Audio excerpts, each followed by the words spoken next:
Last night, I watched video after video of farmers who might lose their farms because the government is reneging on contracts they wrote with these farmers. Hi, guys. My name's Will, your favorite rural campaign and elections expert, and let's talk about it.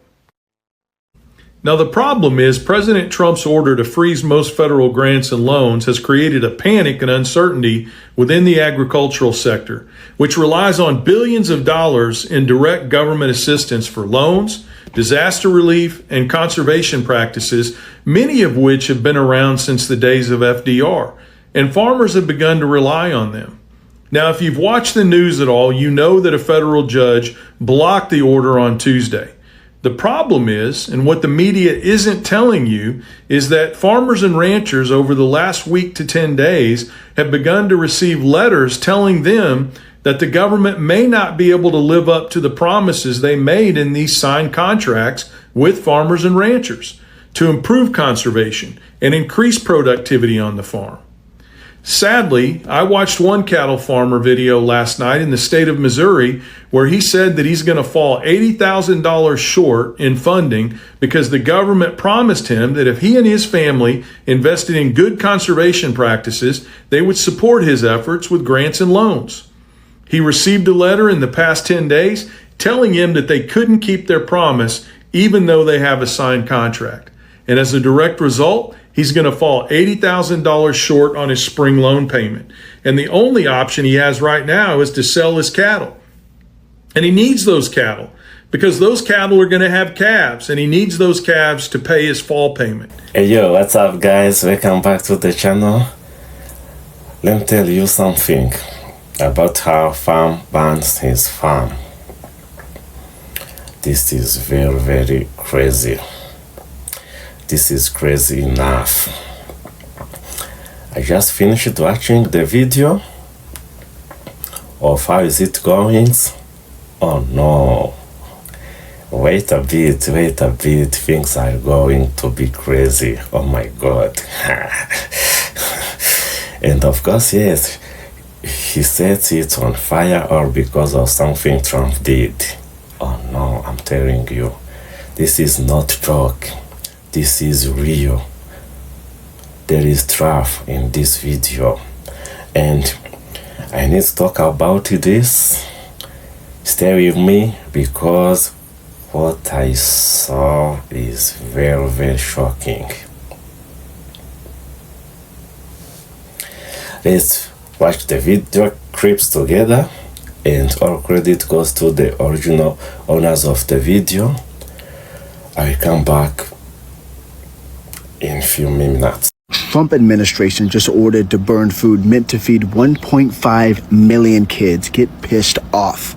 According to The Atlantic, back in May, the Trump administration ordered the incineration of nearly 500 metric tons of emergency food.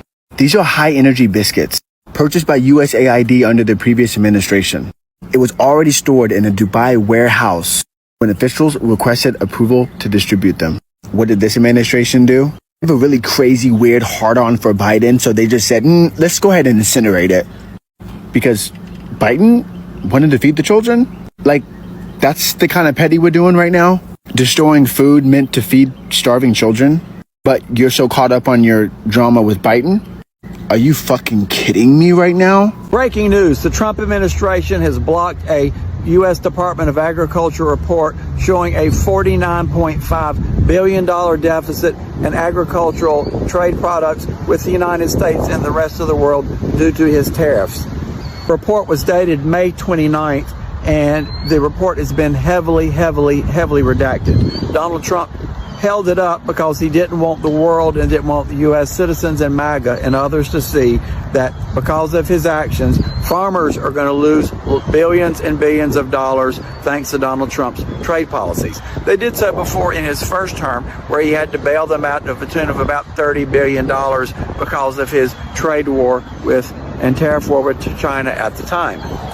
Still seeing the same thing now. China and many other countries have canceled contracts with the United States. They're looking outside the United States to purchase, and farmers and those that are employed on farms are going to pay the price for Donald Trump.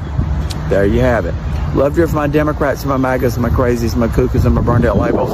They want to hide everything, just like Ron DeSantis in Florida want to hide everything. How is that Hope for Florida Foundation going, Governor DeSantis? Got a little win today. Sorry. Love to hear from my Democrats and my MAGAs, my crazies and my cuckoos. Texas farms just lost 100% of their workers overnight. Crops are rotting in the field, livestock is dying, immigration raids are collapsing American agriculture. Americans are about to learn what the actual cost of food really is. And agriculture is the economic foundation for most of these rural Texas towns, so unless these workers are undisappeared immediately, these towns are going to collapse. The cultural reality is the security versus self-direction cultural conflict, and Americans are security obsessed, demanding immediate border controls and mass deportations without considering the consequences. And now they will pay the price, literally in the form of higher food prices. America has got to get back to its foundation of self-directed culture, in which states, localities, and individuals make their own decisions rather than being dictated by the federal government. Because the economic reality is that undocumented workers make up 50 to 70% of U.S. agricultural labor, because Americans won't do farm work, and even if they were willing to, farmers can't pay American wages and stay profitable. And we've seen this before. Operation Wetback in 1954, some mass deportations, and an agricultural crisis. The Barro Serra program, which ended in 1964, resulted in decades of farm labor shortages. Every immigration crackdown created high food prices because farms had no workers. So what's next? More farms shutting down, ever-increasing food prices, and if Republicans don't reverse this, at a certain point, the U.S. is going to have to import food to feed its own people. Rural Texas voted for Trump, and Texas, you will reap what you sow. Join us for more economic, political analysis and cultural perspective. My friend, as I had said above, the next paragraph is very, very crazy. So here what happened, these farmers lost everything. You know, I'm telling you. He lost crops, money, and all equipments are gone. Oh my God. This is too much. And he says, it's Trump's fault. Why? Because of the new rules, the new policies, Trump brought in change, and that hurt his business. Oh my God. This is very insane. This is not understandable. He couldn't afford to run his farm anymore, so in pain and anguish, he just banned it all. Oh my God. Listen, all are banned. I'm telling you, this is very, very, very crazy enough. Let me be real with you. Watching that man cry in front of his burning land broke my heart. Oh my God, this is very, very insane. Worked hard, he gave his life to that farm, and now he feels like no one cares. Oh no. No one cares. He didn't get the care from anyone else. When they love or hate Trump, you have to ask, why are farmers suffering? Very good question. I repeat again, why are farmers suffering? Why are American workers being left behind? Those are very, very good questions. This is not just about one farm. This is bigger. It's a very huge enough. So many small farmers are struggling, you know. Their farmers are very, very struggled. Yeah.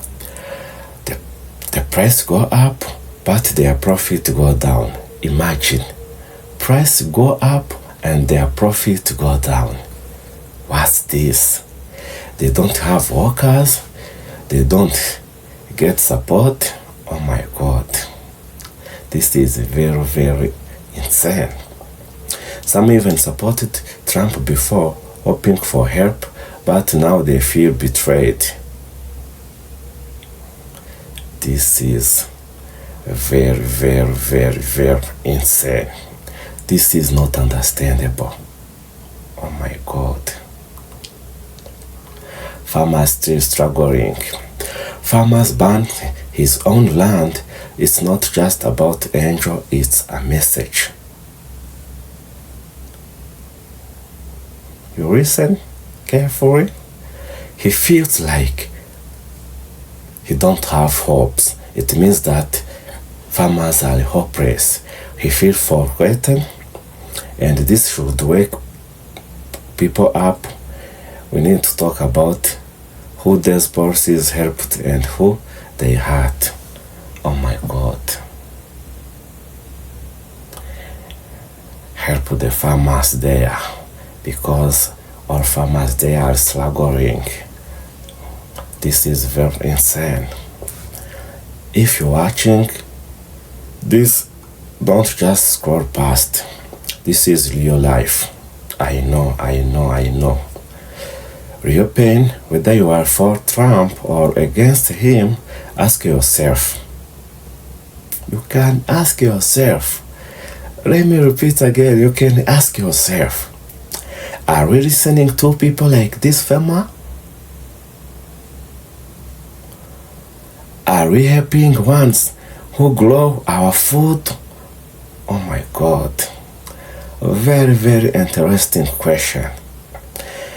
Guys, show me love and stay safe, stay together, and don't forget to like, share, and subscribe. See you in the next clip. Far away.